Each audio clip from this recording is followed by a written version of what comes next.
Panginoon, alisin mo ang bigat sa buhay ko ngayon. Panginoon, salamat sa bagong umagang ito. Salamat sa mga bagong oportunidad na ilalatag mo sa aming harapan.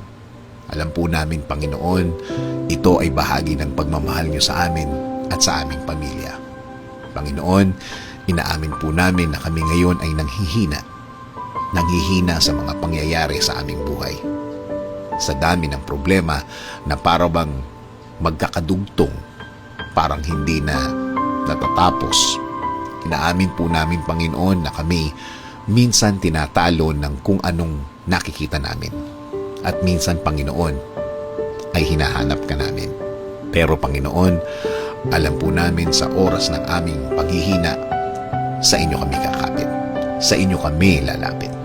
At alam namin na sapat ang inyong pagmamahal sa amin. Alam namin na sa inyo kami huhugot ng lakas ng loob.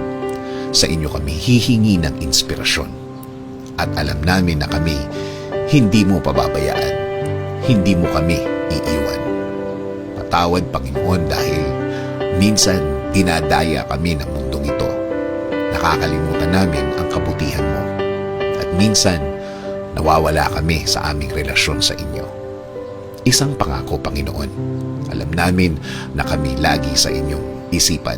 Kami inyong tuloy-tuloy na aalagaan. At kahit kailan, hinding-hindi nyo kami iiwan. Panginoon, kakapit kami. Kakapit kami ng mas mahigpit sa inyo. Dahil tama at sapat ang inyong pagmamahal sa amin. Dahil ang pagmamahal na yan ay hindi pang isang araw, kundi sa lahat ng panahon.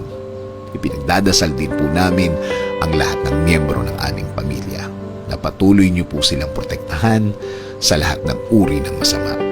At huwag niyong hayaan na magtagumpay sa kanila at sa akin ang mga masasamang balak ng ibang tao.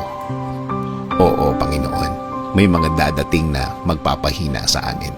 Pero mananatili kaming nasa presensya niyo para nga ang mga oras ng panghihina namin ay ang oras na lalakas kami. At alam namin ang lakas na yan ay ikaw, Panginoon. Ito ang aming dasal sa pangalan ni Jesus. Amen. Sabi nga sa Psalm 46, 1-3, God is our refuge and strength, an ever-present help in trouble. Therefore, we will not fear, though the earth give way and the mountains fall into the heart of the sea, though its waters roar and foam, the mountains quake with their surging.